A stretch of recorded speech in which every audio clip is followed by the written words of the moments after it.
PBS এর অনুসন্ধানে উঠে আসে কিভাবে আসাম ও পশ্চিমবঙ্গে মুসলিমদের বিরুদ্ধে বিদ্বেষ ছড়িয়ে সহিংসতা উস্কে দেওয়া হচ্ছে। বিতর্কিত নাগরিকত্ব আইনের মাধ্যমে বাংলাদেশ সীমান্তবর্তী রাজ্যগুলোতে মুসলিমদেরকে বাস্তুচ্যুত করা হচ্ছে। ভারতের পশ্চিমবঙ্গ এবং আসামে মুসলিম জনগোষ্ঠীর ওপর নিপীড়ন ও তাদেরকে মাতৃভূমি থেকে বাস্তুচ্যুত করার করুণ চিত্র উঠে এসেছে যুক্তরাষ্ট্রভিত্তিক জনপ্রিয় সংবাদ মাধ্যম পাবলিক ব্রডকাস্টিং কর্পোরেশন পিবিএস-এ। চলতি বছরের মার্চে প্রকাশিত গণমাধ্যমটির সংবাদ বিশ্লেষণে বলা হচ্ছে, ভারতের প্রধানমন্ত্রী নরেন্দ্র মোদী নির্বাচনে জয়ী হওয়ার পর দেশটির পূর্বাঞ্চলীয় রাজ্য পশ্চিমবঙ্গ ও আসামে মুসলিমদের ওপর দমন-পীড়ন শুরু হয়েছে। পিবিএস-এর ডকুমেন্টারিতে রমজান নামের আসামের এক ভুক্তভোগী বৃদ্ধের করুণ কাহিনী তুলে ধরা হয়েছে। রমজানের স্ত্রীকে অবৈধ আখ্যা দিয়ে আটক করেছে আসামের বিজেপি শাসিত সরকার।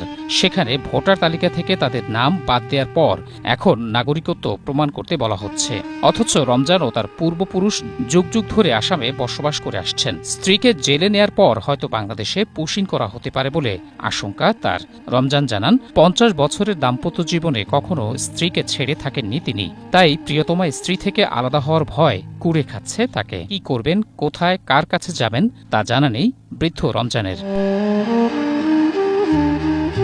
নিরাপত্তার আশঙ্কায় নিজের ছবি প্রকাশেও ভয় পাচ্ছেন। রাষ্ট্রহীন হয়ে পড়ার ভয়ে তাড়িত এই বৃদ্ধ। ইউনিটি প্রোডাকশনস ফাউন্ডেশনের সহায়তায় চালানো পিবিএস-এর অনুসন্ধানে উঠে আসে কিভাবে আসাম ও পশ্চিমবঙ্গে মুসলিমদের বিরুদ্ধে বিদ্বেষ ছড়িয়ে সহিংসতা উস্কে দেওয়া হচ্ছে। বিতর্কিত নাগরিকত্ব আইনের মাধ্যমে বাংলাদেশ সীমান্তবর্তী রাজ্যগুলোতে মুসলিমদেরকে বাস্তুচ্যুত করা হচ্ছে। প্রজন্মের পর প্রজন্ম ধরে বসবাস করা মুসলিমদেরকে মাতৃভূমিতে নিজেদের অস্তিত্ব প্রমাণের জন্য এখন লড়াই করতে হচ্ছে।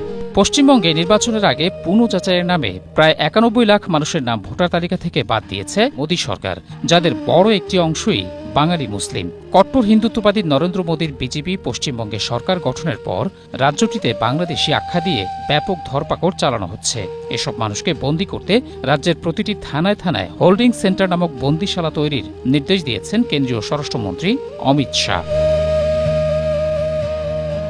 বন্দী হয়ে মানবেতর জীবনের ভয়ে অনেকেই বাংলাদেশে আসার জন্য সীমান্তে জড়ো হচ্ছেন। তাদেরকে বিভিন্ন সীমান্ত দিয়ে পুশিনের চেষ্টা করছে ভারতীয় সীমান্তরক্ষী বাহিনী বিএসএফ। কিন্তু বিএসএফ-এর বেআইনি পুশিন রুখে দিচ্ছে বাংলাদেশের বিজিবি। ফলে সীমান্তে খোলা আকাশের নিচে মানবেতরভাবে দিন কাটছে এসব মানুষের।